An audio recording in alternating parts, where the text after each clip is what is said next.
What's up guys? Today's video I'm going to show you how to fix your Alt key not working in Windows 11. So first of all, what you have to do is come below at the search bar, type in on-screen keyboard, and then what you have to do is select run as administrator.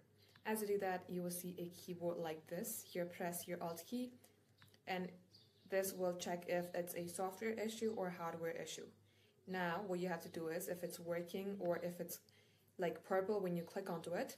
In my case, I will not be able to click it because I'm recording my screen and it will simply enable my screen recorder to stop. So if you click onto it and if it's purple, that means this is not a hardware issue. What you have to do is come below at the search bar again, type in device manager and launch a device manager. In here, you will see something related with keyboard.